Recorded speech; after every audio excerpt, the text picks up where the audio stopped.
the idea that pushing to exhaustion, the reason we do that is because we believe that's the fastest way to make progress. That's the way to win, and it isn't.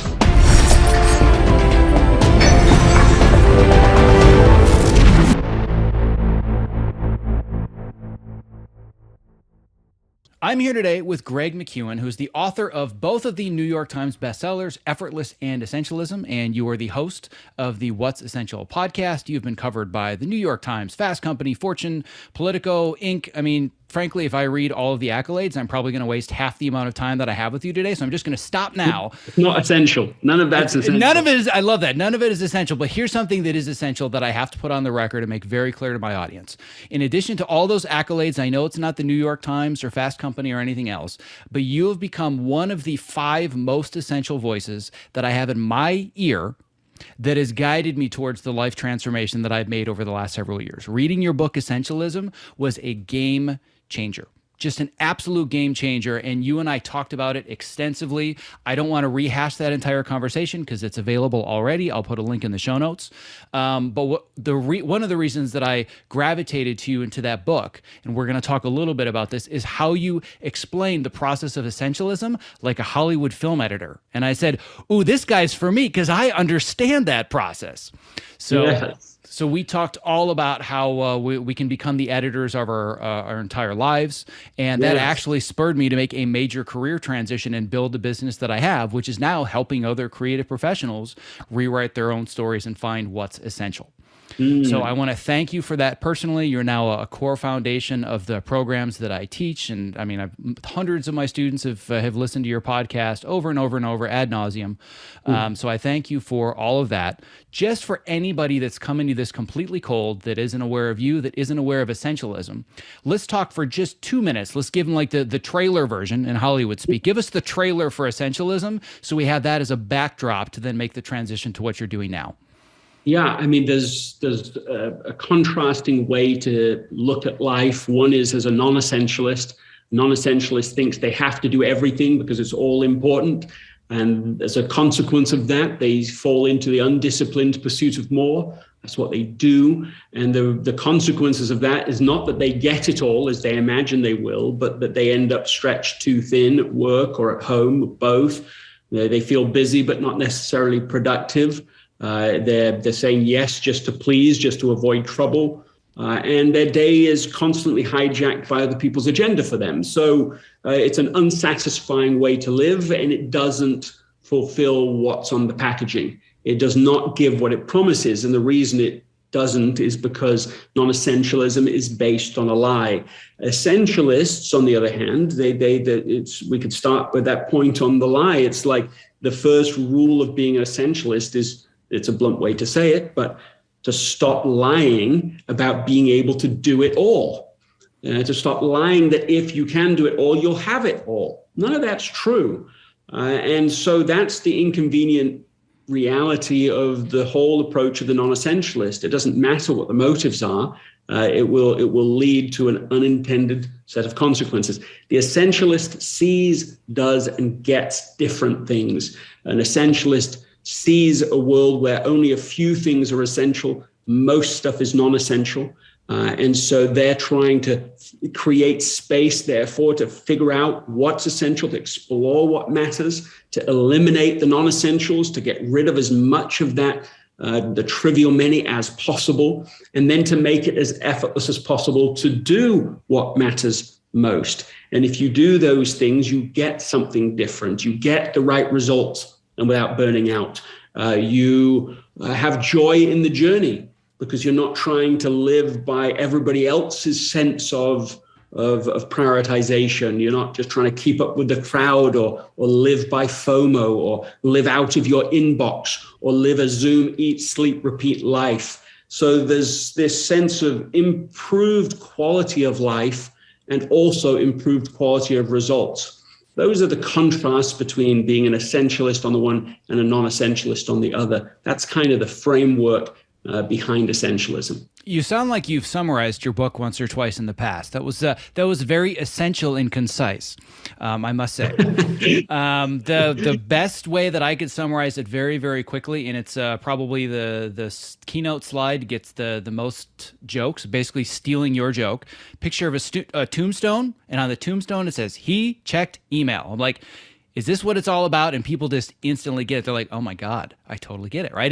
And that was me as well. Maybe not the email so much, but I was so wrapped up in what I thought the definition of success was supposed to be in Hollywood as a professional, and everybody defines it the same way. You get on the stage at the theater and you're holding up the Oscar and you've made it. And other than that, it's always working towards something.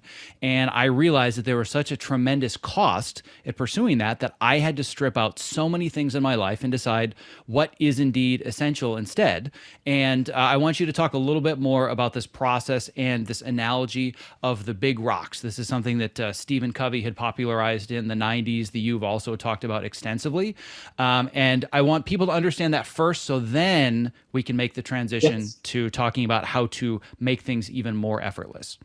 Yes, I mean it's a valid and powerful metaphor. It was popularized by Stephen Covey, but of course it predates him. It's been around as hundreds of years, I suppose. And the story is of a mentor that comes along and says, "Okay, here's the container. Your job is to put that sand, those small rocks, those big rocks in the container. And if you put the sand in first, then the small rocks, then the big rocks, then it doesn't fit. Just geometrically, it doesn't." And the idea, and Stephen would do this on stage, and he'd say, "Okay, well, let's put the big rocks in first. Let's work out of a different paradigm." And you put the big rocks in first, then the small rocks, then the sand, and it fits. And most people have heard of the big rocks theory. And I would say that essentialism is somewhat analogous to that you're saying, look, get the essential things clear, put them first. I mean, maybe you don't even put the small rocks in, or even the sand. You don't even have to bother with it. You just get the most essential things, and that's the way you focus. And so I believe in that. I still believe in that. But I also found myself, partially because, and ironically, because essentialism did well, and it opened up so many opportunities for me, that even with being more selective than I'd ever been, I still found myself going, this, I'm not quite sure how you put this in. And it begged a question for me, which was, what do you do if you just have too many big rocks? That's not the same now. You can't just say, well, put them in first. It's like, yeah, but they might just not fit. And then in the midst of that already experience, then one of my children became very, very sick, and very inexplicably sick. So neurologists were being involved, and she was taking on symptoms like would be similar to Parkinson's disease, and this tremendous free fall in capability. And that was in addition to what was going on. And so that's sort of the premise for why I realized, well, we've got to go beyond essentialism and go deeper into some of the things that are within these ideas. And that was sort of the birth of the Effortless. I should say, because otherwise I'll maybe forget to say, that 2 years after all these problems started with my daughter, she is well. She is doing very well now. But the experience taught me things perhaps I couldn't have learned in any other way. And one of them was this idea that there are two ways to execute. So even after you've identified, okay, well, here are the rocks, here's the essential stuff. If an overachiever might still take a rock and overcomplicate it, add layers onto that rock. Like, it's essential, the thing is important, but you might overcomplicate it, add lots of, just bells and whistles that make it harder to fit in your life. And so if you can start to strip away not just the non-essential stuff, but the overcomplications that make it harder than necessary to get the right things done, it can make a huge difference, and it did to us. Well, if you're looking in the dictionary for the word overcomplicated, you're going to see my picture. I am the king of overcomplicating everything. Talk to my team. They'll say, we love him to death, but oh my God, why does everything have to be so hard? Right? It's all like diving into analysis, paralysis, and all these different details. And that's really one of my biggest struggles. And for me, I first had that struggle with all the big rocks. And I think that our journeys are so similar, whereas I might be a few years behind, but on a very similar path. Where when I found you, it was all about, well, how do I get the gravel out of the way and then sand out of the way? And in my mind, it was, if I just get all this little stuff done, then I'll have space to focus. And that would happen 9 or 10 p.m. every day. Well, I have the time to focus, but I don't have the energy. So you taught me, how do I find what are the biggest rocks? What are the most essential things? And I've completely transformed my mindset. So now I focus on only the essential things. But then I realized I'm going to need a bigger jar. Like, there's nothing that I want to cut out of my life. I mean, I love the job that I have, and I've been promoted to the point where they treat me with tremendous amount of respect, and I love every bit of it. Yes. And I'm also building this online business. I've also been training for American Ninja Warrior for almost 4 years now, and I prioritize my family. I have 4 huge rocks. And they take up all the space. And I actually wrote a piece just recently for my audience where I talked about exhaustion versus burnout. And burnout is going to be a big topic that you and I are going to talk about. And I asked them, what's the difference between exhaustion and burnout? And a lot of people didn't really understand it. And I love your take on it. But I said that for me, with all the big rocks that I have in my life, I don't have all this boundless energy. People say, oh my God, you must have all this energy and you get all these things done. I'm like, are you kidding? I'm exhausted every single day. But I'm so fulfilled because everything that I'm working on is essential. Then when I wake up the next morning, I'm ready to do it all over again. But it's still, I would assume that you don't just walk around and write these books and teach and travel and have family. Like, I always feel amazing, right? Like, it's exhausting, but I don't experience burnout anymore because it's only the essential things. And, I collapse in the bed at 10 o'clock at night, but I wake up at 6:30. All right, bring it. Let's do it again. Right. And burnout, I feel, and this is something I want you to go a lot more into, but burnout is more about just not being able to recover, not having the passion, not having the interest. And I feel that you basically encapsulate the entire problem with the entertainment industry and, frankly, a lot of our culture at large in one quote. And that quote is one of my favorites of all time that I share absolutely shamelessly. Burnout is not a badge of honor. And what I love about this quote is that you made it so large on your page that it made it more effortless to hit your page count. Because you're like, well, if I'm going to hit a page count, what if I just make all my words way bigger and then I need less words on the page? That's an example of being effortless. Yeah, well, listen, you've set up as well because you're acknowledging both sides of a problem. If somebody is doing non-essential stuff, okay, they can cut that out, become an essentialist, but it's necessary, but insufficient. Or at least, I'll say it this way, that the way people read the book Essentialism is necessary, but insufficient. Because actually, I do cover the idea of effortless execution in the book, but it was a theme that somehow in all the work when I was teaching it and when people would feed back what they'd heard, it was just like they didn't absorb that second element of the message. So, but it's not, to me, it's not just a nice add-on like, oh, by the way, when you get to execution, make it effortless. It's like hugely, hugely important. And as important as figuring out what the right things are the right way of doing it. And the reason that's so important is because if you do it the wrong way, you'll burn out and won't have achieved the results you want to achieve. So it doesn't matter how important it is or how motivated you are if you don't have the resources, the energy, the system in place to get you over the finish line, then what else? It doesn't matter. You've got to be able to endure to the end. You've got to find out a way of doing that. And I just think about the people watching this, listening to this, like all of them want better results. All of them want, I could call it like a 10x dilemma. All of them want 10x results, but however they define that, right? In business, in their family, in their relationships, in their health. So they all want 10x results, but no one can work 10 times harder. And in that problem, in that dilemma, is the justification for effortless thinking and effortless strategies.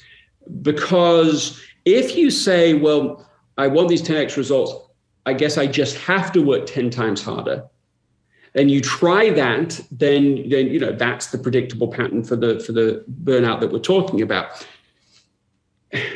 Alternatively, what people do is they say, okay, well, I have to work 10 times harder. I can't, I'll try. And then they give up very early on in the process. It's like a boom and bust execution. Like they try hard for a second and I just can't do this. It's not sustainable. And so then they give up before they're there. So whether you give up or you just get burned out before you get there, it's still all like leads to this. But do you just give up to throw away the big rocks? Just give up on what a lot of people do. They give up on their families. They give up on their health. They give up on something that is so. So what do you do about it? You invert the mindset that most insecure overachievers have. This idea that you can, instead of saying, how can I work harder to get better results? You say, how can I make it effortless? Much easier to get the results I want. And in most instances, in my experience, that leaders in general, and by in general, I mean a ratio of like at least 90 to 10, when they want better results, will say, and often it's higher than it's 99 to 1, will say, we've got to really get better results. You've got to really go harder. Well, that's the old way of thinking. The old way was work even harder to get better results. The new way of thinking says, how do we get better results? By making it easier.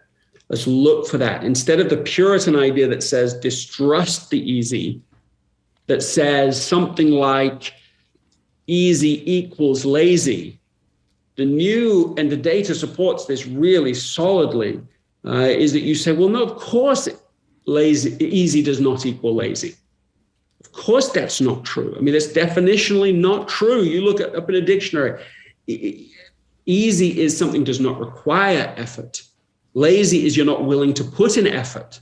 But everyone listening to this is already willing to put into effort. So that's not really the issue.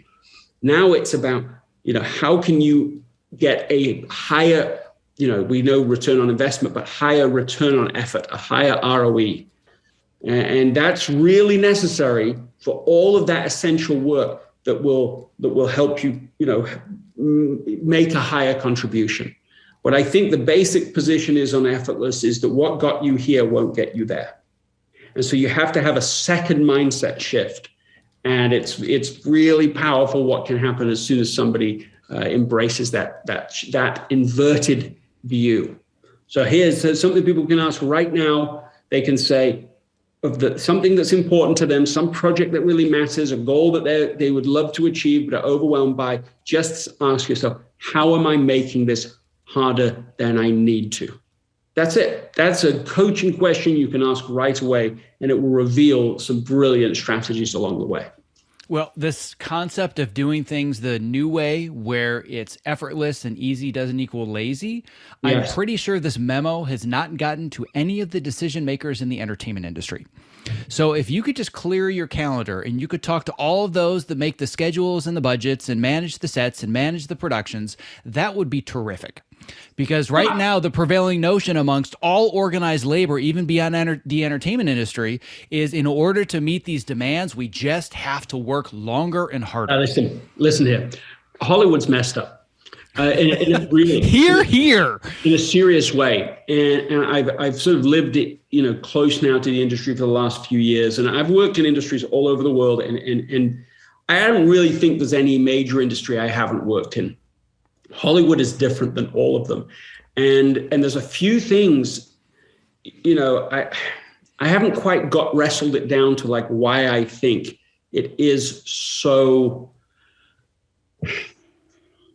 so toxic. Yeah. Toxic is saying it lightly, but yes, that's a good place to start. Yeah, that's right. I mean, like among things I have observed, as a rule, people do not read. It's not totally true, but it's pretty close to being true. So you have people who are creating content, but they aren't necessarily, agents who aren't reading any content. You've got producers who didn't read the original books that the ideas were based on. It's like there's that if you remove reading out of an industry, then you're going to make them especially dependent on FOMO, because you just start looking at what everyone else is doing and, okay, well, I guess you have to do it their way. There's no foundational understanding. You can go read and understand how to be successful based on the best thinking in Western literature, let's say, or just best practices. Or let's take management, leadership.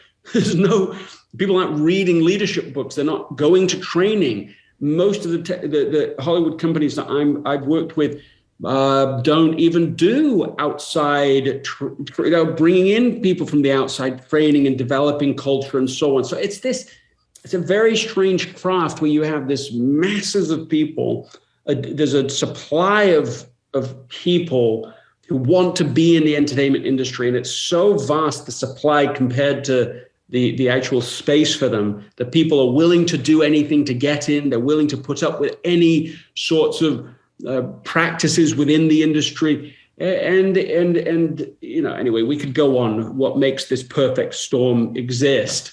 But I think adds to this sense of like, well, if I've got 1,000 people down the road who are willing to do this job under any circumstances, all night long, not being paid, hardly being paid, then you complain, fine, off you go. You can leave LA, you can leave this monster of an industry. I'll just get the next person. And so there are these dynamics underneath it.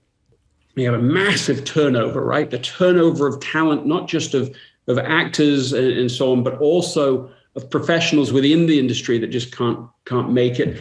Now that I'm still riffing here, I mean, one more thing that I think is strange, but doesn't explain it all, but doesn't help, is the idea that no one gets paid until everyone gets paid. Means that people don't feel they don't have the stability financially to be able to say, hey, listen, sure, I'll come and I'll work on this project and I'll take my time to make sure that I'm doing it well.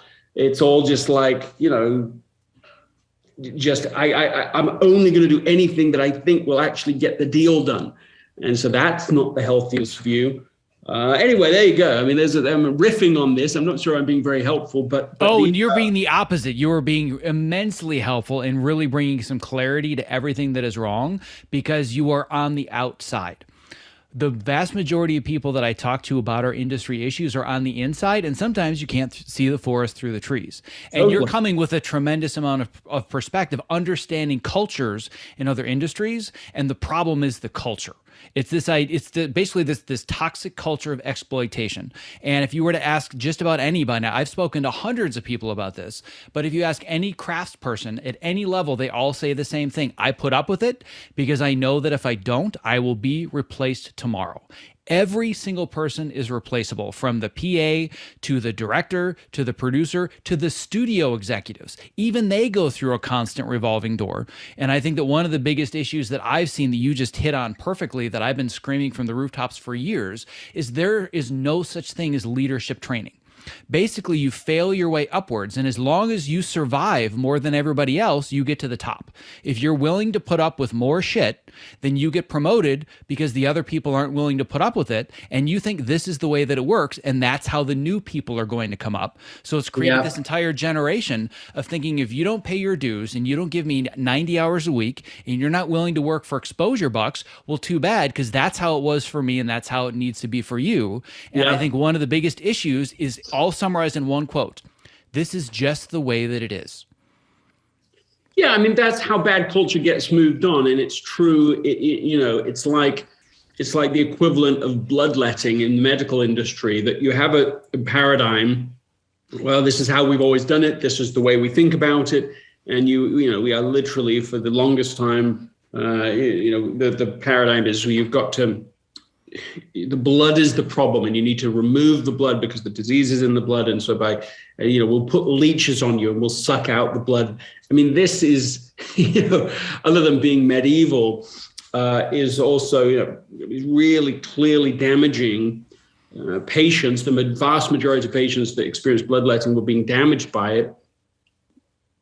but it still went on. And it took a whole increase of knowledge, but a sustained increase of knowledge over a period of time to tip the scales that reach a tipping point. And then you said, okay, well, actually, there's germ theory. There's a different way of doing this.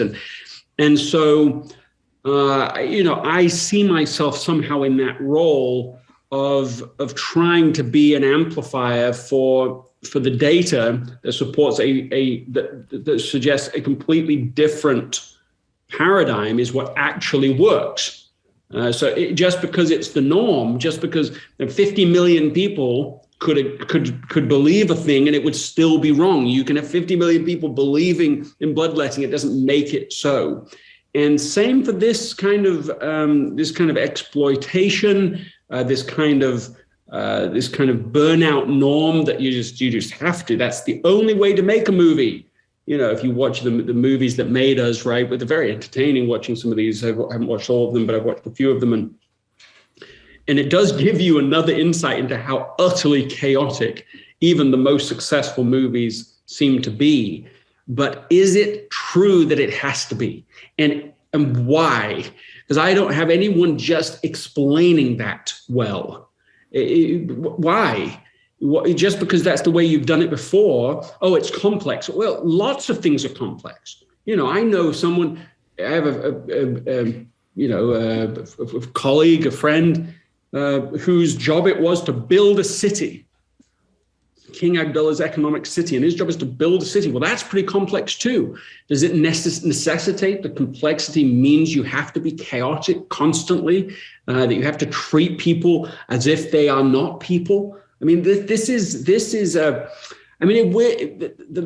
thing is, it isn't sustainable. So eventually it will give way. And I wonder whether the new streaming services might not have a positive effect over time. We'll see. But Hollywood's not had a competitor in the US, a serious competitor ever. But the streaming service is suddenly having Netflix, which of course I know has strong presence physically in Hollywood, but also isn't headquartered in Hollywood. Like that is, in a way, they're just swallowing up Hollywood now, and they're, generally speaking, have given a lot of freedom to how creators can go about their work. Now, I don't know all the ins and outs. Maybe people could point to exceptions with this, but my story for it is that this could be quite a healthy thing, because well, I mean, now, and I can tell you the problems with Silicon Valley too. I've worked in Silicon Valley for 15 years. I mean, I can say the problems there too, but they're not the same as Hollywood's.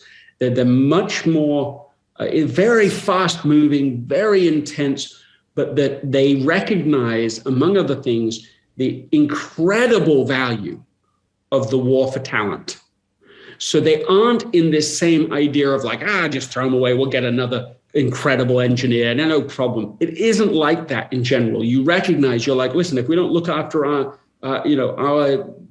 talent, then they'll go somewhere else. And so they bring those assumptions into the way they create organizations. So, when I see Netflix coming along, and I think it's positive potentially for the industry to have these various streaming services, so that you don't just have a single location where all of the talent feels they have to be and put up with it. And in fact, I think you are seeing this, various hubs all over the US, right? In Atlanta and in Texas, and there's a sort of, Silicon Valley slopes in Utah, but there's also a growing films, scene there. And I think you are seeing more of this, and I think that could be good for the industry as a whole. So anyway, again, I'm extrapolating here, but you can tell me where I'm wrong. No, I don't think you're wrong in any of those places. And I think that one of the things that is happening are these huge growing pains as we change the paradigm of how entertainment is created, where it's created, and who's consuming it.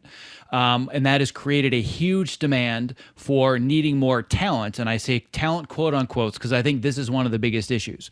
Where in Hollywood, I do think they recognize certain talent as not being replaceable, and they make sure that they get paid well. Those are the showrunners, those are the writers, those are the actors. But then there are the people that are quote unquote below the line. Those are the expendables. Those are the widgets that we can find 100 of those that can do the job tomorrow, which is one of the reasons asking the question that you do, why? Why are things this way? Because at least below the line, in their eye, in their view, the talent is limitless, which is why burnout is an absolute epidemic right now. And I love the way that you put this, because this was so concise, and I think I'm probably going to steal this.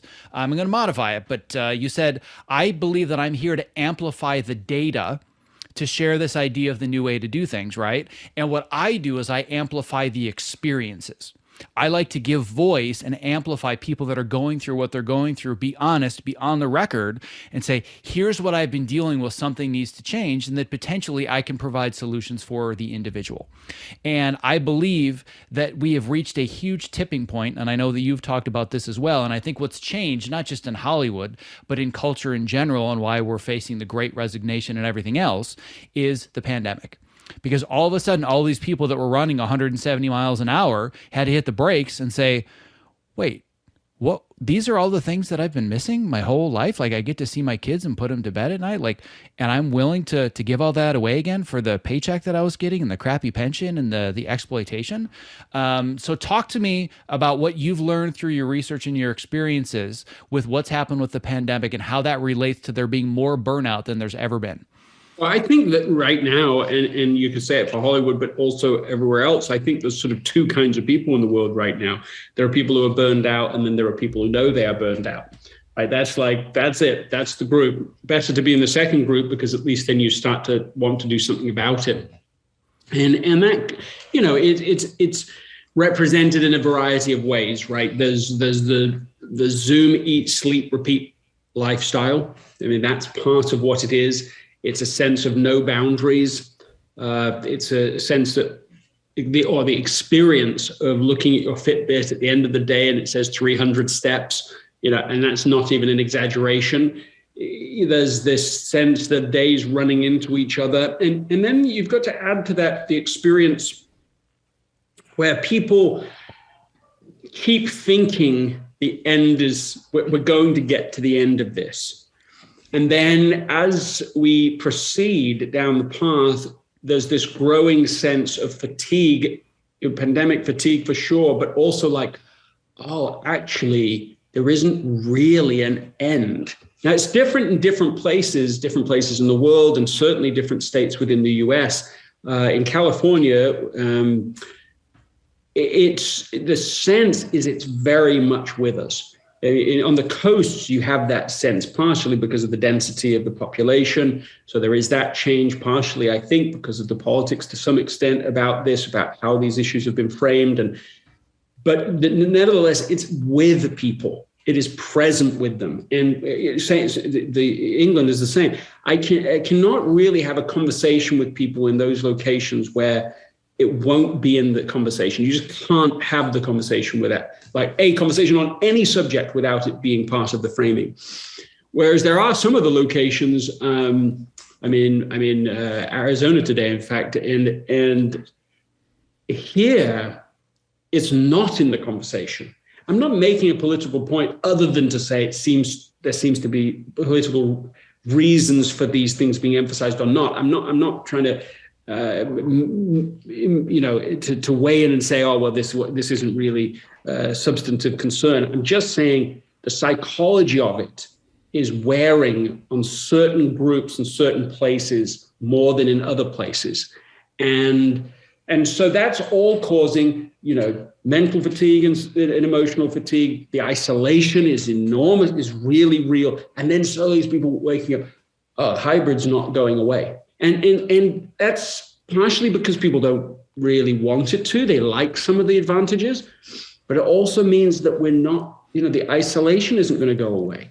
It's not like there wasn't like a moment like the end of the war and these pictures we see of the end of the war and everyone's just triumphant. Finally, the Second World War is over and it's done and get back to our lives. It's like, okay, it's kind of over. It's kind of with us. It's kind of over. It's kind of with us. And so it's not like there's the big moment of let's come back together. And so that isolation, I think, has a cost. Well, listen, I'm describing all the problems. I should describe solutions to these things. But Oh, we will get there. Don't worry. I Yeah. haven't lost track of the fact that we're going to talk about solutions. I didn't forget why we're here. Yeah. But I definitely agree that one of the things that's just weighing on people is we've never experienced this feeling of catharsis, right? Like, oh man, well, the last year and a half was tough, but man, it's We're good through thing it we can now. go back. We can't do that anymore. And No. what I found is that the sooner you just embrace, here's our new reality. And rather than trying to avoid the obstacle, how do I just get through the obstacle or embrace the obstacle as part of my life and it'll help me learn and grow? That's going to take a lot of the edge off. But if it's still trying to figure out how do we get back to quote unquote normal, like you're there. This is normal. Very It's much not so. going away anytime soon. Nope. And I think that just that inability to release that expectation is one of the things that weighs on us and causes the burnout, as opposed to, this feels fulfilling and I'm enjoying it. And yeah, it's exhausting, but I get to wake up and do it again. It's like, is this ever going to be over? It's not. It's not about waiting for it to be over. It's about finding a different way to manage it. Yes, I think that's right. I mean, I think it's to do with the cost of being in a semi-denial, a kind of a wait. Well, we'll wait, and then when these things are improved, then we'll take action. Then we'll move on with our lives. And it's like, no, this is it. You're in it. So I do agree with that. I remember when I was very first, when this all first hit, right? I mean, I had friends. It didn't happen to me, but I had friends and even a family member they're in the plane going to events that they're going to be speaking at, and the events, like 2 or 3 events in a row, and in the air, everything's canceled. By the time they land, the whole thing is just all over. And so, there's various industries that were disproportionately impacted by this. Most industries impacted, but some really significantly. And I remember the decision I made. I said, okay, well, just pretend or just accept that the entire industry you're in, right? Like I speak at conferences and I teach workshops, and I'm an educator, and let's just assume that that's gone forever. Like you will never do an in-person event again in your life. And that seemed to me to be a better, faster way to adjust to the reality than, I know some people, okay, well, this is going to be a few weeks. Oh no, this will be a few months. And then they're holding on for something instead of using all that time to adapt and to learn and to figure out what you're going to do instead. And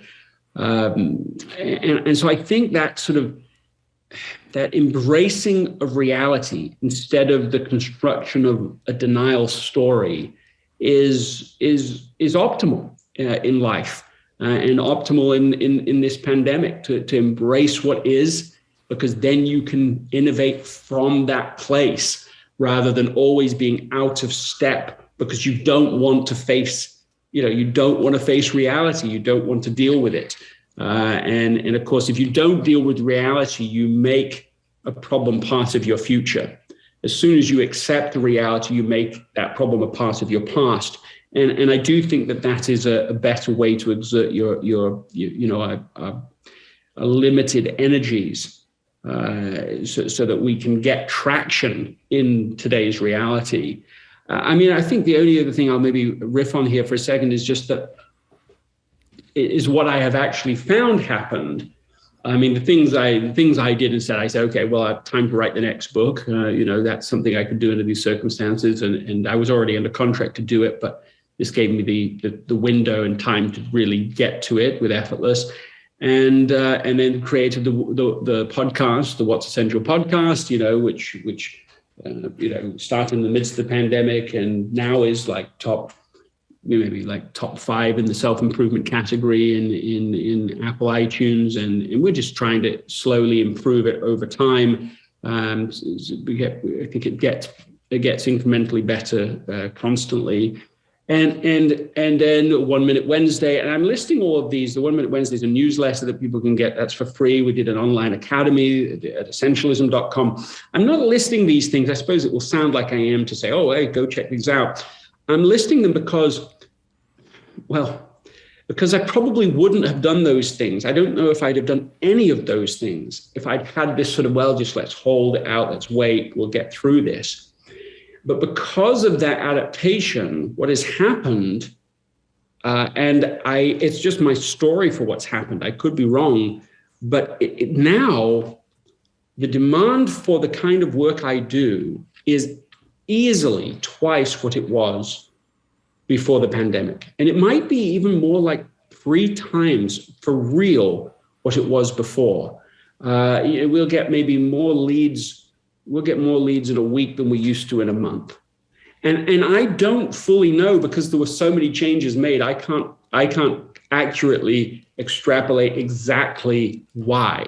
Is it one thing or another, or is it independent of those things? Is it just because the need is massive, and so the well-being scores are so low right now, which they are?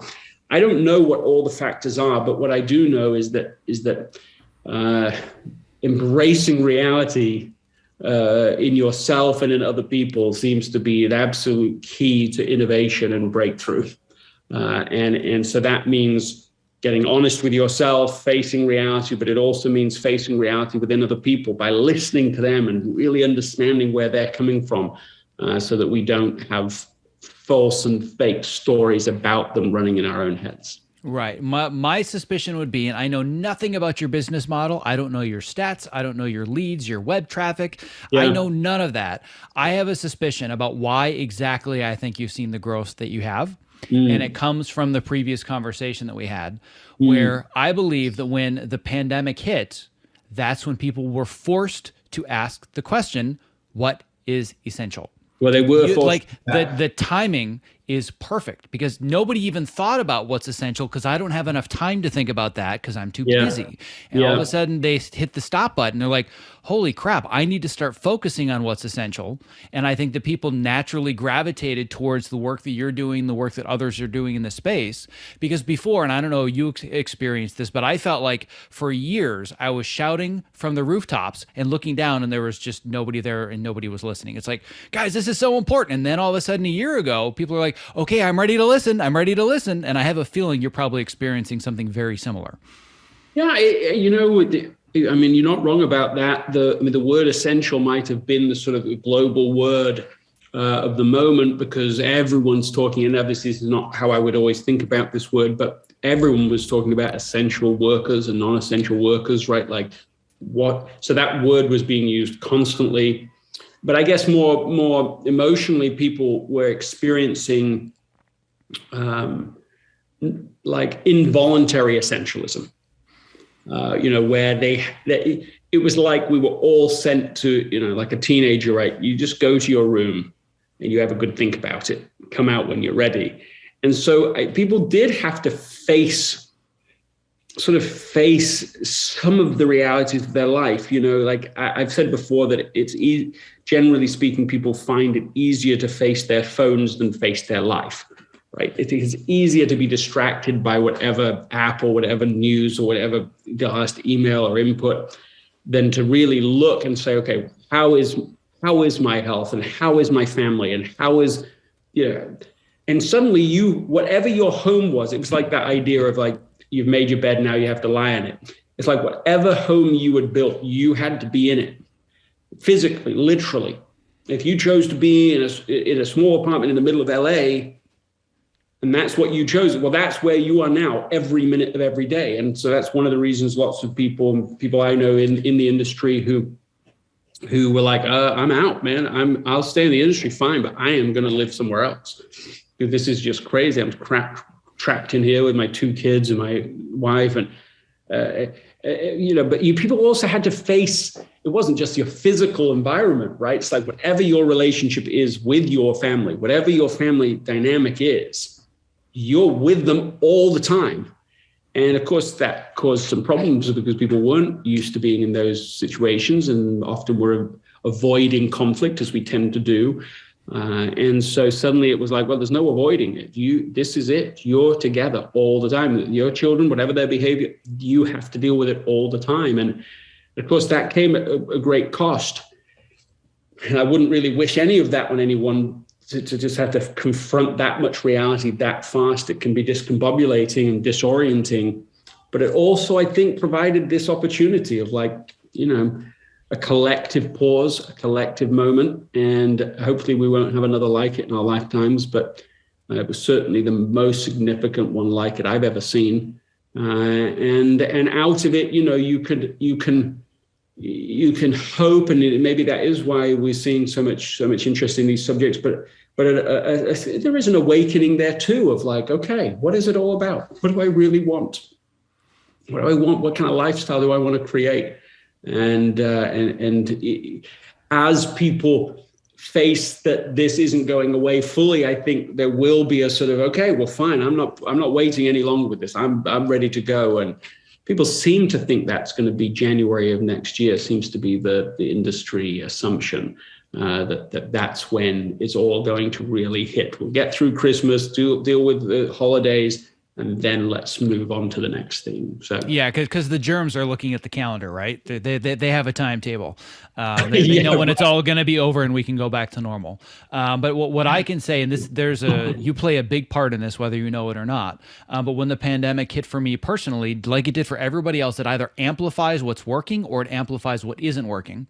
And what I found was almost immediately my family really came together. Our relationships got richer, and I started asking the question, what are all the things that I would change now that I have to pause? And I'm like, nothing. I mean, there were strategies that I had to change. I had to delete 9 months off of my calendar because I couldn't, do the in-person events that I was going to be planning. So as far as business plan, I had to start from scratch. Right. But as far as what would I change and what's essential, I'm like, I've already got all the rocks. I just need to reorganize them a little bit.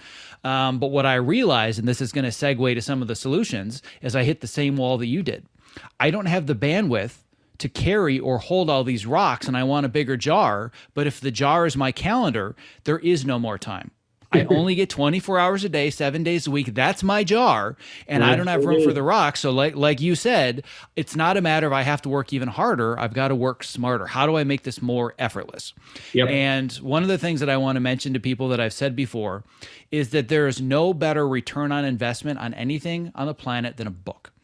Because you can get a book for, I don't know, 10, 15, 20 bucks, depending on if you get Kindle or hardcover, whatever it is. And if you read all 200 plus pages and you get nothing out of it but one sentence, it can be worth it. And I shared this with you via email, and I want to kind of give the spoiler to everybody that there's a ton of amazing stuff in Effortless. But I boiled it down to one sentence, and it was the one sentence I needed to hear at exactly that moment in my life. And I've made all kinds of sweeping changes in the way I organize my time and my energy because of this one sentence. Do not do more today than you can fully recover from by tomorrow. Yeah. Boom. Mind blown. I was like, oh my God, this is everything I'm doing wrong. Because like you said, the word that you used earlier was insecure overachiever. Ooh, that one hurt. That was twisting the knife deep, my friend. Because that's me and probably most of the people listening. Insecure overachiever. Whatever I achieve, it's not enough and I got to do more. Yes. Well, I mean, even your description, which I'm not knocking at least half of it. You're saying, well, I'm exhausted every day, but not burned out. And I do agree that with the difference that you're putting on that, if you're motivated in the morning, you do want to be optimally invested. You want to have something you want to wake up for and to give yourself to. And I really relate to that. But if we are actually exhausted every night, I knew this was coming, by the way. I knew this was coming. Good. Well, because there's something about that I go, well, is that optimal? And I don't know, because there's a lot in the word exhausted, right? There's a range of meaning. But you already identified the rule that I would be putting to you, but you've got to try and figure that out. Like, yes, have an exception every so often to the rule. Don't do more today than you can fully recover from, by tomorrow. All of us will have exceptions, but as soon as the exception becomes the rule, then there are hidden costs. Then you're going to pay a high price for that, right? Things will burn out. Even things like our ability to see things clearly. So our relationships still work, and our health may be okay in certain ways, but we are foggier in our perception and our discernment when we're running on the edge of exhaustion all the time, when we're teetering right on the edge of it. And so I think that if we can figure out what that line is for us, and then we have to remove, we have to go a little away from it so that there's some buffer for unexpected problems that always come up. And And then that becomes your optimal space. So I'm not saying go to zero. I'm never advocating for that. That's not a meaningful life. There's no contribution in sitting in a rocking chair for 30 years and do nothing. I mean, that offers no sense of satisfaction. But if we push it to the point of diminishing returns, then of course we're getting less back for every ounce of effort we put in. But we also risk the higher level of exhaustion, which is negative returns, where every ounce of effort we put in then will make everything in our lives worse. When I'm writing the new book, right, I'm writing Effortless. If I work 2 or 3 hours of concentrated work, but actually that's about optimal. I can't really do much more than that. Really concentrated work, and I actually don't think anyone can. If you push beyond it, if you say, okay, well, I'll do 4 or 5 hours, you're certainly not getting another, an almost doubling of your productivity. No way. You're getting a few extra bits of productivity for all that extra investment. If you go to 7, 8 hours, I mean, I'm talking on a consistent basis, you will make the manuscript much worse than if you didn't even work on it today. And that's my one example in my own life that I know of, personal experience, but it's true in other things too. So it's about saying, how can I contribute in crescendo? Yes, I like that way of thinking about it. Stephen Covey used that language early on. With me 20 years ago, and he and his daughter were co-authoring a book when he died, and she's just finished it. It isn't coming out yet, but that idea of living life in crescendo. You don't live life in crescendo if you live it on the edge of exhaustion, because you will plateau way before that. And then. What I want to do is I want to be able to contribute for the next 40 years, always going up. And so I've got to be very careful to make sure that I manage my mental, physical, emotional, spiritual health in such a way that you can contribute over that kind of length of time. And that's a different orientation. So then let's talk a little bit more about this idea of how do we find that line? How do we find the upper bound? Because I would say that if there were one thing that could have the most profound impact on the way that I manage my life with all the different rocks and a lot of the other people that are listening that are also the insecure overachievers, if I knew what's that magic number for my upper bound where I'm doing the maximum amount of effort where I'm actually getting results from it, but I can fully recover by tomorrow, and in the evening I'm like, you know what, I'm tired out, but I don't feel like a bag of dirty laundry. How do you find that for yourself? I mean, I think it's personal to each person, right? Like, I think it takes self-awareness to be aware of that, but it also takes some honesty. I mean, a metaphor that it's a story, it's a case study that's compelling. Is the race to the poles? That's the name of a biography about the final 2 teams that. The last 2 teams to try to get to the South Pole before someone actually achieved it, right? Like, this is right at the edge. No one has ever done it before. Not the whole British Navy in all of its prowess, not all the Vikings for 1,000 years. No one has ever made it there, ever. And people are really excited about who's going to do it. People keep trying, they keep failing. And the 2 teams that go at the same time, they approach it differently. One team is boom and bust. They're saying, we're going to go to the absolute edge of exhaustion every day that they can. And so on the good weather days, they're going, 40, 50 miles. It's just taking everything out of them. But then the unintended consequence of that was on the bad weather days, there was hardly anything left in the tank, and certainly not sufficient to be able to be consistent on those days. So they ended up just being trapped in their tents. And that exhausted them and demoralized them. And we're so unlucky. You could sense in their journals their emotional state. And it's bemoaning everything that's happening. No one could make progress in weather like this, they would write. But one team could, and that was the Norwegian team. And over there, the expedition leader had a different rule. And his rule was, 15 miles a day. That was the rule. Good weather, you do 15. That's your upper bound. And bad weather, same thing. But because they didn't push to exhaustion on the good weather days, they had sufficient to be able to be consistent on the bad weather days. Well, the plot thickens when they get within like 45 miles of the South Pole. The weather is perfect. The sledding conditions at that point are also perfect and ideal, relatively flat. And they don't even know where the British team, their competitor team, is. So for all they know, the British team is ahead of them. They have no idea. And they can push through one day and get there. What would you do? What would you do? Seriously, right? Zach, what would you do? What would I do? What would everyone participating in this, listening to this do? Just do it. Just power through, man. Make it happen. We're so close. All of us would do that. And that is the insecure overachiever speaking. That is the no pain, no gain mantra. And even though I know the end of the story, if I'm honest, I sort of think, that's probably what I would do, or, at least be tempted to do. Well, he doesn't. He says 15 miles a day. He takes 3 days to do the last 45 miles. He arrives there at the South Pole. He has beaten the British team by 30 plus days.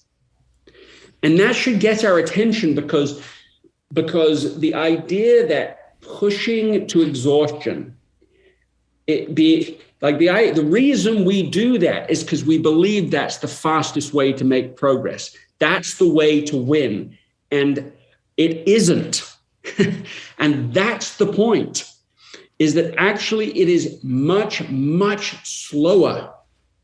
And this example just captures, it's not the whole data, obviously, it's just one case study. But not only is it not what leads to winning, it's also, in this case, led to tragic ends, because the British team, by the time they got to the South Pole, they're burned out, they're exhausted, they're emotionally fatigued. None of them make it out alive, right? They all die on their journey home. The Norwegian team had sufficient resources to make the 16,000-mile trip back to Norway. Well, if you read the biography, right? When I went back and read that brilliantly written biography, I came across a phrase in it that I think should grab our attention, take a breath away, really. And this is the phrase. He said, the Norwegian team achieved progress and achieved their goal without particular effort. That's the quote. Without particular effort. That's an absurd thing to write. It was the most arduous physical objective, almost conceivable to humanity at that time. And yet he's saying that they made this progress without particular effort. That says something about the false way we think about making progress, the bloodletting approach, and how we need to think differently about it and execute differently about it. And so, when I'm talking about upper bounds and lower bounds in the book, it's just whatever task you take on, whatever goal you set that you think is important, make sure it really is essential, but then have a minimum bound so that you're doing a small amount consistently, but also an upper bound. So you reduce the chances of going big for a day or two, getting exhausted, and then, and then stopping for a while, and then you come back. And that intermittency that is so the human, such human foible, that we're intermittent in our behavior because we don't have an upper bound. We go too big, we get sore physically or emotionally, and we give up for too long. What we want is counterintuitive, but we want an upper bound on it. And I'll push one further point to you. I can't remember the name of it, but it's an Ultimate Fighting, the UFC trainer who works with the most elite competitors in that sport. And his whole premise is that no one training should ever be sore. I want you just to think about that, because I have to use the credibility of someone else, because I'm not training for Remind me the name of the American Ninja Warrior. I was just going to bring it up anyway. The perfect segue. Continue. Well, it's so counter the messaging that we normally get about training, and especially at elite level athletics or performance, and yet there is the data actually is growing, so it's not really in question, but the culture is miles behind. So this is tough, like medicine, what I'm describing. So some people, to some groups, it's just like, no, we just can't even hear that. Why did I do it the hard way? Because that's what they have to accept if they want to accept the new mind. Well, why did we put the leeches on our body? Back to bloodletting. Like, you don't want to accept it because, good grief, what does that mean I've done? But to accept that we've been less than wise in the past is just an evidence of getting wiser, and so the faster we can admit these things, I think the better. So anyway, there we go. Well, I'm going to give a little bit of a microcosmic example to really help people understand how do I apply this theory. Yes. Because specifically what you said about the UFC fighters and not being sore, and that coupled with you have to only do today what you can fully recover from by tomorrow, I was like, this is the exact opposite of my training routine for American Ninja Warrior. Because I came into it as somebody that had I competed, I would have been winning dad bod competitions. Like just flat out, I would have walked in, shirt off, oh, you're their grand prize, blue ribbon for that dad bod right there, right? Not an athlete at all. And I said, I want to make a significant change, and this show has inspired me for years. What I love about the sport is that it's something I literally can do. I can't do it now, but I can do it. They have 70-year-old people that are running the course. I'm like, I have no excuse, so I'm going to go after it. But I spent the first 3 years of my training where I was doing 2, 3, 4 nights a week, Sundays, like just doing these all-out, 1.5 hour, 2 hour, 4 hour sessions. And I was constantly sore 24 hours a day, 7 days a week.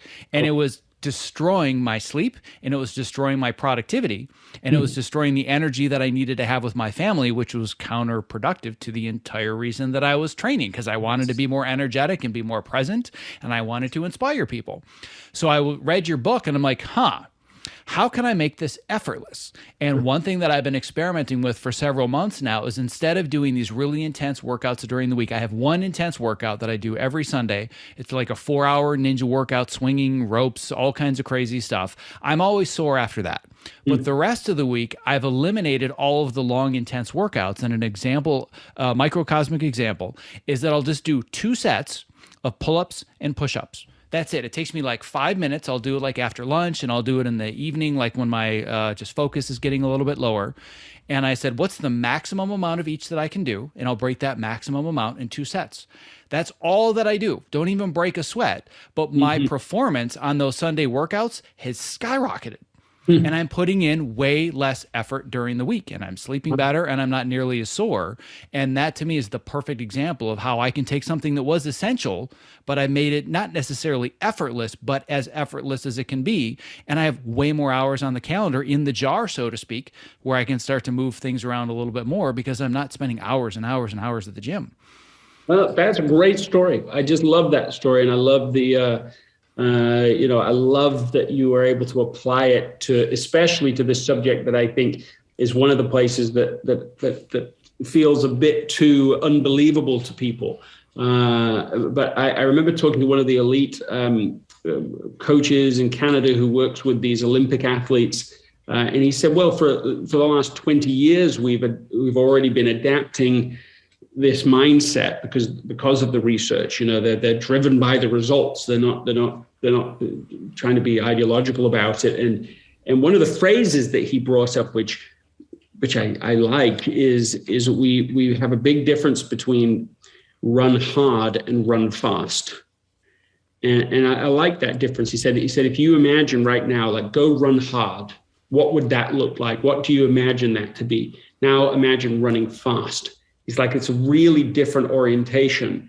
And so that's again, another one of these problems where hard is implied always better. And it's like, no, you want to be able to run fast. You want to be able to be smooth. And so, that's one more data point. He's a doctor in the field.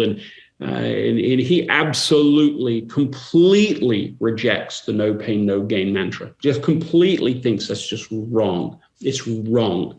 And it is. I maintain this. It's not balanced, and it's not, I don't think it's necessary to think in that way.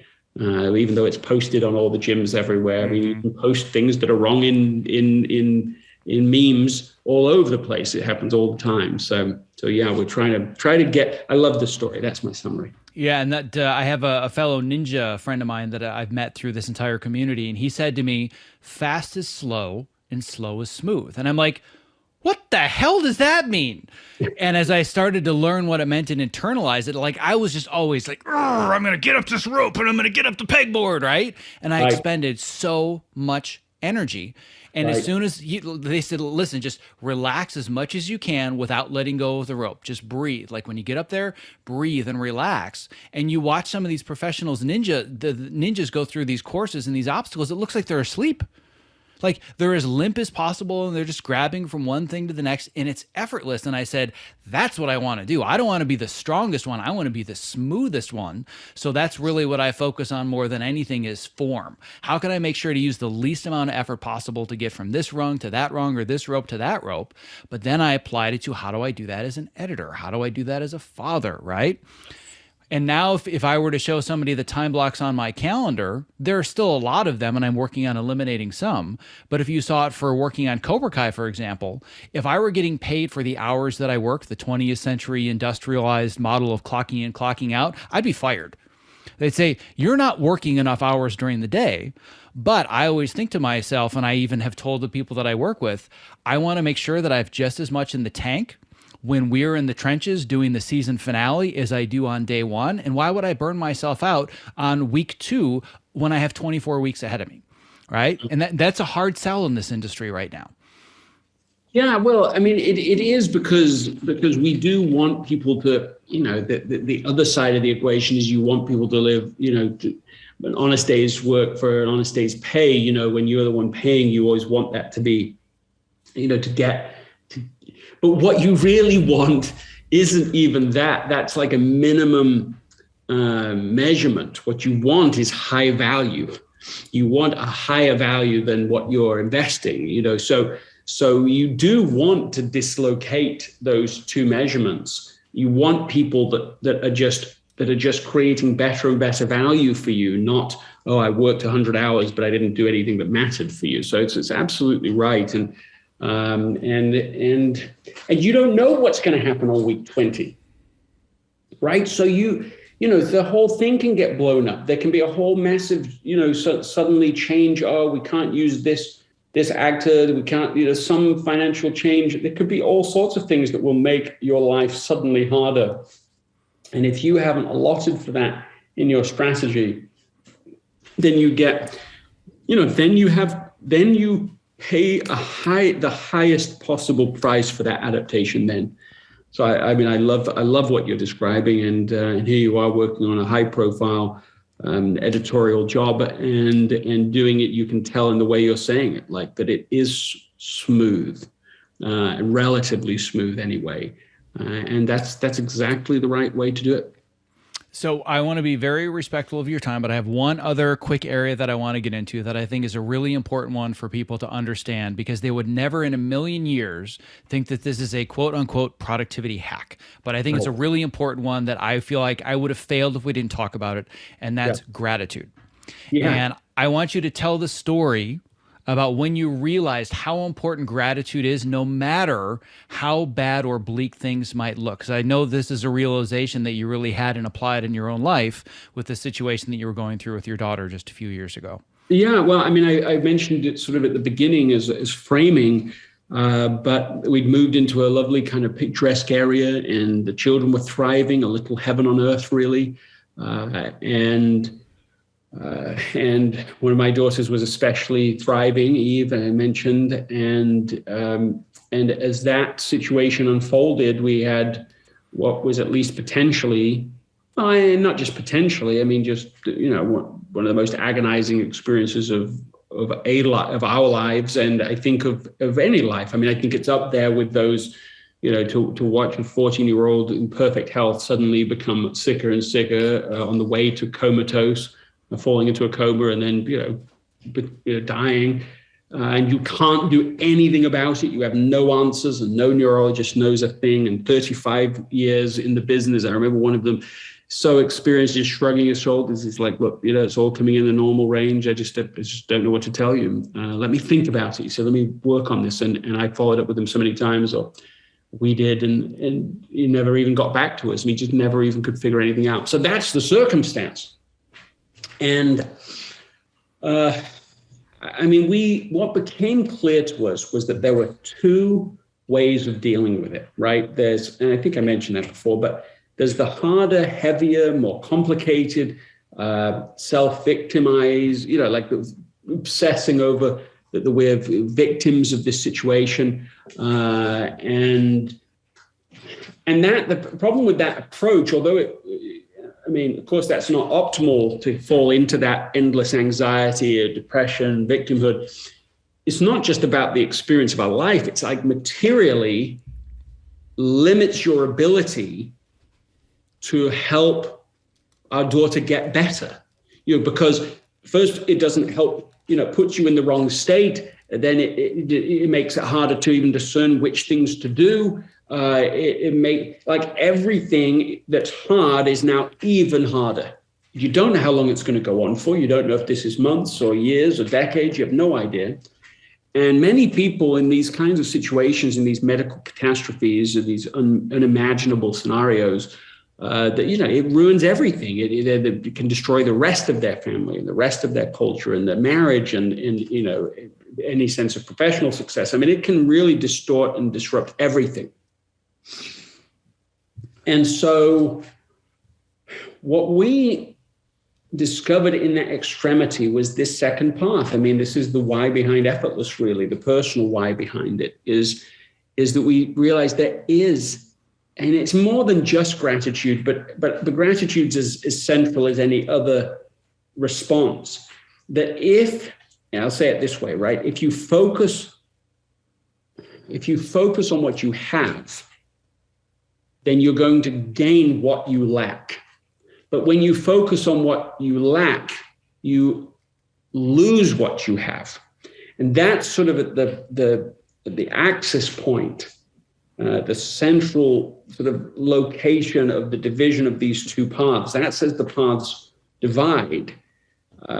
Gratitude doesn't exactly make a hard thing easier, but it certainly keeps you from making it harder than it needs to be. But also maybe it does make it a little easier because it has a growing catalytic upward, naturally upward spiral attached to it. What Barbara Fredrickson called the broaden and build theory. As you are grateful, as you are thankful for what is going right, there are neurologists who will still meet with us. That we can be grateful for the family culture we have. We can be grateful that we're coming together and becoming unified. It seemed to have this propelling force about it that helped us to feel more energized, more able to deal with the day. And then helped us, because you're in a better state, you've got better discernment. So we started knowing, hey, maybe we shouldn't even bother with these neurologists, but this one seems to be the one we should meet with. And you sort of sense that and discern it. And this is what led to her eventual treatment. And she has, 2 years on, full recovery. I mentioned it at the beginning. She is back. And she is thriving, and she is well. And I really do not think that would have been what would have happened if we'd taken the harder, heavier path. And, as a simple rule, one simple rule about this is to simply say, well, after I complain, I will say something I am thankful for. Even if you start there, you will notice that it has an immediate positive effect on you, but also immediately on the people around you, because you get more of what you focus on, and that's it. That's a lesson that sounds I don't know, but does it sound too good to be true, or does it sound whatever? But it is. I used to think of this as like a soft principle, or it's a nice to have. I think it's the most powerful, rugged, almost relentless principle. A person that can do what we're talking about right now can turn a negative into a positive, and a person who can do that under all circumstances can never be defeated. So it is made for the agony and catastrophe of life. This principle's made for that. Yeah, I can't emphasize that enough, that the productivity hacks are not the Trello power-ups and the to-do list apps and all these other things. It's all up here. It's all the limiting beliefs and reshaping your mindset and your perspective on the world. And that's where productivity really comes from, really understanding why you're doing it, why you're driven, what's the impact you can have. And I think that your work just exemplifies all that and helps to clarify all of it. I know we're running a little bit over, but I do have one final very quick question for all of those that are out there that are thinking this is the worst that it's ever been, and the industry is just getting so much worse, or I'm dealing with depression or burnout, or I'm dealing with an issue with my family, whatever it is. They're in that place where they don't know what's going to be better, right? They don't see the light at the end of the tunnel. There was a point at which 2, 3, 4 years ago, you didn't see a light at the end of the tunnel, and you didn't know that things were going to work out well and you were going to be in this position today. So if you were to get into a time machine and you were to travel back to what you would consider your darkest moment, where you were wondering, is my daughter even going to live? Knowing what you know now, what advice would you give yourself? That's interesting, because the advice I would give is advice that was given to me in a way. The advice is simple, and it's things work out and better than you think.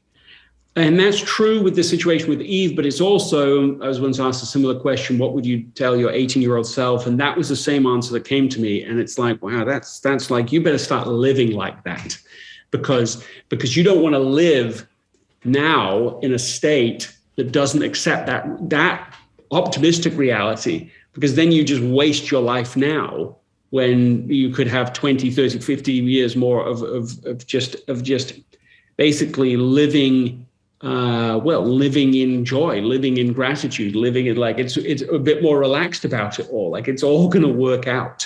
And the way that advice came to me is I'd felt sort of really inspired to read a particular talk. It's a chapter of a book by Gordon B. Hinckley, who's a church leader, and it's he's the former president of the Church of Jesus Christ of Latter-day Saints, and he's incredibly optimistic in his, like, one of his known qualities. And he was on Larry King and 60 Minutes and all of this. Like he's a sort of indomitable kind of leader. And there's this one chapter I'd read years ago by him, and it was about cultivating an attitude of, I think it was cultivating an attitude of optimism and happiness, something like that. And right as my daughter was getting ill, I felt like I should read that every day, and I did for the next 4 months when she was going through that first deterioration and had no idea what was going on. And that was really, as much as any single thing, what opened up the idea of this second path. And so that advice that I now would give back to myself then was being given to me in the form of this repetition. And it's the repetition that is as important as the message, because if we have a message once, compared to the hundreds of times our mind is creating these false stories, but repeating them so often they start to feel true, that's insufficient. And so I think it's this repetition, again and again and again, until it forms a space in our minds to even believe it's possible that this could be true. Wait, is it really possible that it all works out? Is it really possible that it works out much, much better than I'm currently thinking? Yes, the answer is yes. But it takes that repetition. And even now, I'll sometimes go back and listen to it again, and I'm amazed how quickly it just reorients my perspective. So that's my answer to your question. Well, I would say that that's a pretty amazing way to wrap it up. and I want to be as respectful of your time as I can. What is the simplest, most effortless way that somebody could find you and get started with your work if they're just being introduced to you today? Yeah, I mean, they could just go to, if they go to gregmckeown.com and sign up for the weekly newsletter. It's a free resource. It's a 1 minute, call it 1 Minute Wednesday. It's 1 minute that we try to make it the most essential minute you're going to spend online each week. And it's just very short but succinct, taste of these subjects. And I think it's proved to be very useful for all the masses of people that have signed up for it, just because it keeps us back every moment, just gently coming back to these questions and subjects. I love that idea. So we'll make sure to put a link in the show notes to gregmckeown.com, and I highly recommend everybody read both Essentialism and Effortless. I think that they're absolutely essential books in anybody's repertoire that wants to really improve themselves. And Greg, I cannot thank you enough for considering these last 90 minutes essential in your life and being with us today. Thank you so much. It's been a pleasure to be with you. Thank you.